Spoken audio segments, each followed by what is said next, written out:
Finalizó la 39ª jornada en segunda división y este fin de semana, a diferencia de los dos anteriores, pues vimos bastantes victorias de los equipos locales. Hasta 7 equipos lograron la victoria ante su público, tan solo 2 empates y 2 victorias visitantes. Pero ¿qué 2 victorias visitantes que se dieron precisamente en el primer y en el último partido de la jornada? Y para mí fueron los 2 grandes pelotazos del fin de semana. Además, en esta jornada 39, pues ha habido un cambio de líder en la categoría de plata del fútbol español. Así que sin más dilación, vamos a pasar los 11 encuentros que conformaron esta 39ª fecha del calendario de la Liga Hypermotion. Comenzamos por el partido inaugural, una de las grandes sorpresas que fue la victoria del Eldense en el plantío ante el Burgos. El Burgos era el único equipo que todavía no había perdido en su estadio de toda la segunda división y el Eldense llegaba a este encuentro después de una racha de 2 empates y 7 derrotas en los últimos 9 partidos de Liga. Llegaba muy mal el Eldense al borde del descenso. Pues vale, el Eldense se convierte en el primer equipo en ganar en el plantío al Burgos en Liga en la presente campaña. 1-2 victoria para el equipo dirigido por Esteves, que se adelantó con un gol tempranero de penalti de Mario Soberón, empató a Pen para el Burgos en la primera parte. Por el filo del descanso,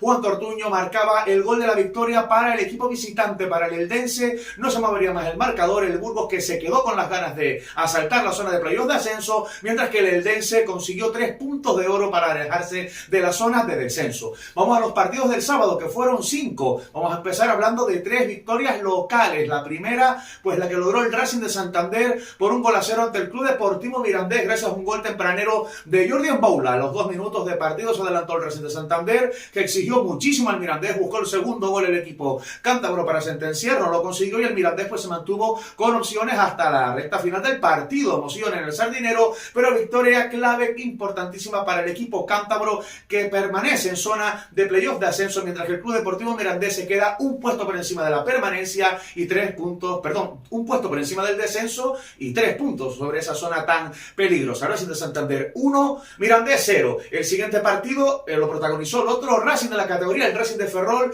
que ganó en Amalata por 2-1 a la agrupación deportiva Alcorcón. El Alcorcón se quedó con 10 jugadores en la primera parte por expulsión de Chema por roja directa y los goles llegaron en la segunda mitad. Josep Señé volvía al Racing de Ferrol después de mucho tiempo lesionado, saltó al terreno de juego en la segunda parte y marcó el 1-0. Gran regreso de Josep Señé al medio campo del equipo gallego. El Alcorcón, pese a estar con 10 jugadores, logró el empate en la recta final del partido con un gol muy bonito de Javi Pérez tras hacer un sombrero maravilloso sobre John García, al que por cierto le anularon un gol en la primera parte, que yo todavía no entiendo por qué se lo anularon.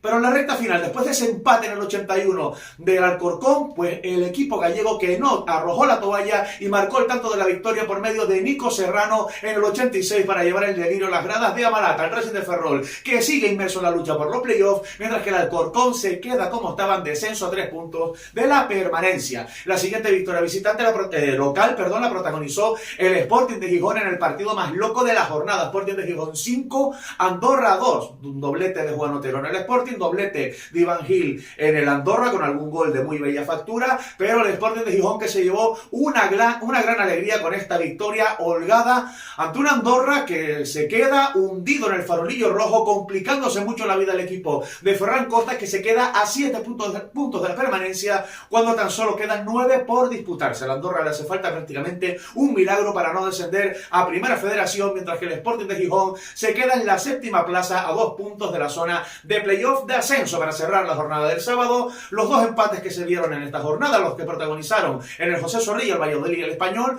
empate a 0, el Español que se quedó con 10 por expulsión de Nico Melamed, el marcador que no se movió pese a que lo intentaron ambos equipos, sobre todo el Valladolid con un hombre más. Al final, reparto de puntos, un empate que le vale al cuadro pucelano para convertirse en el nuevo líder de la categoría. El Español, por su parte, permanece en zona de playoff en la 4ª plaza, no le sirve para acercarse al ascenso directo.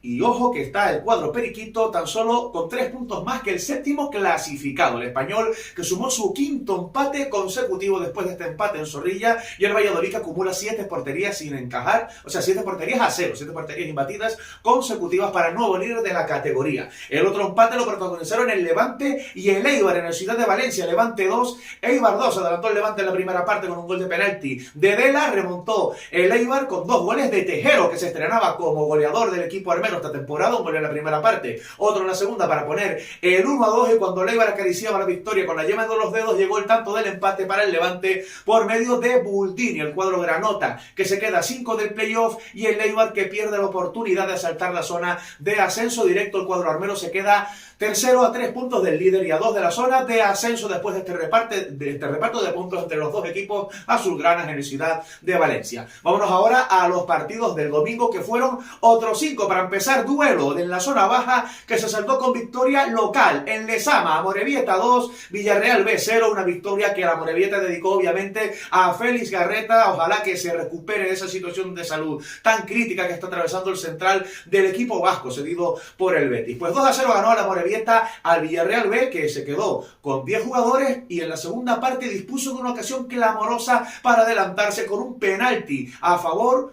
que lanzó Ontiveros, pero que detuvo con una maravillosa parada una de las revelaciones de la liga para mí, John Mikel Magunagoitia. Vaya porterazo, qué segunda vuelta, qué paradón Ontiveros en ese penalti, una jugada que pudo ser clave para el devenir del partido y para la lucha por la permanencia en esta recta final de la temporada. En los últimos minutos el Amorebieta dispuso de un penalti y lo transformó Unzueta en el 1-0, puso la guinda al pastel Edward con un 2-0, que además permite a la Amorebieta igualar el golaveras particular. Con el Villarreal B, el equipo vasco se reencuentra con la victoria después de sus 3 últimos tropiezos y superan la tabla al Villarreal B, que se queda pues a 5 puntos de la permanencia, mientras que la Amorebieta se sitúa a 3 puntos de esa 18ª plaza. Continuamos con más partidos del domingo. Victoria por la mínima del Oviedo por 1-0 ante el Real Zaragoza. Victoria sufrida del equipo Carballón ante un equipo maño que en los primeros compases del encuentro inquietó, y de qué manera la portería de Leo Román, con 2 aproximaciones bastante peligrosas sin que se hubiera llegado a los 10 minutos de partido. Un encuentro igualado en el que el Real Zaragoza se quedó con 10 futbolistas a falta de un cuarto de hora por expulsión de Toni Moya, y en esa recta final el Oviedo logró el gol de la victoria por medio de Alemão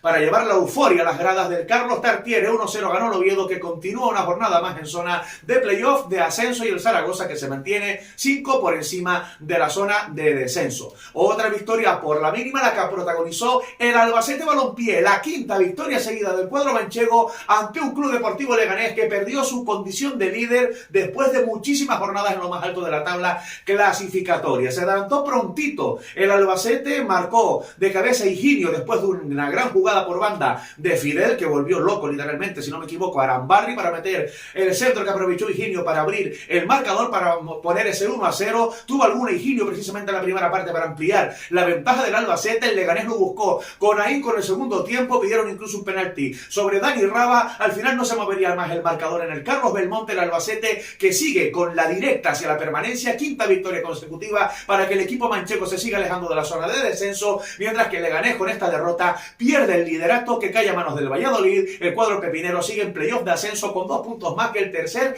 clasificado. A continuación, otra victoria local, la que vimos en Cartagonova, donde el FC, el Cartagena, el mejor equipo de la segunda vuelta, consiguió sellar de forma matemática la permanencia en segunda división. Cartagena 2, Tenerife 0, victoria del FC con 2 goles en la primera parte. Obra de Ortuño, el primero tras un centro de Jairo con un buen reverso dentro del área del Tenerife para batir a Juan Soriano, y el 2-0 al final del descanso en un penalti bastante discutido que le señalaron a Melot sobre Alcalá. El Tenerife pues que no salió con la misma intensidad que su rival, el Cartagena, que fue superior. El Tete inofensivo en la segunda parte, incapaz de meterse en el partido. Justa victoria para el Cartagena, que logra de manera matemática la permanencia. Chapó para el trabajo del equipo dirigido por Calero, impensable en diciembre que el FC a 3 jornadas del final estuviera matemáticamente salvado, y el Tete que con esta derrota dice adiós prácticamente a esas escasas opciones que mantenía todavía el cuadro chicharrero de soñar con los playoffs de ascenso. Cartagena 2, Tenerife 0 en Cartagonova, y para cerrar la jornada, la segunda victoria visitante. Otro pelotazo, Elche 0, Huesca 3. La verdad que lo del Elche no hay quien lo entienda. Este equipo que llegó a picar la zona de ascenso directo se ha desinflado, lleva una racha malísima desde que perdieron por 3-2 en la ciudad de Valencia contra el Levante, con aquella remontada. Desde entonces solo han ganado un partido, han caído 0-3 de manera estrepitosa en su estadio ante la Sociedad Deportiva Huesca, perdiendo pues la ocasión de apretar, de acercarse a esa zona de playoff. Derrota pues contundente del Elche ante un Huesca que se reencuentra con la victoria. También el equipo del Tarragonés llevaba muchísimos partidos sin ganar, 4 derrotas consecutivas y llegaron al Martínez Valero y con esta victoria, y por cierto con un golazo de Kento Hashimoto, el segundo de bandera al gol del jugador japonés, pues el Huesca que toma oxígeno y se aleja de la zona de descenso. Después de estas 39 jornadas, la clasificación queda encabezada por el Real Valladolid con 68 puntos, segundo el Leganés con 67 y a 2 puntitos de los pepineros y a 3 del liderato, tercero Leibar con 65. Con 62 viene el Español de Barcelona, que es cuarto, y cerrando la zona de playoff con 61 puntos el Oviedo y el Racing de Santander. Y por abajo, por la zona de descenso, marca la permanencia con 44 puntos el Mirandés, 19º el Alcorcón con 41, 20º la Morevieta también con 41, penúltimo el Villarreal B con 39, Farolillo Rojo la Andorra con 37. Y así fue la jornada número 39 en segunda división. ¿A ti qué te pareció? Coméntalo, dale me gusta y hablemos del fútbol de plata.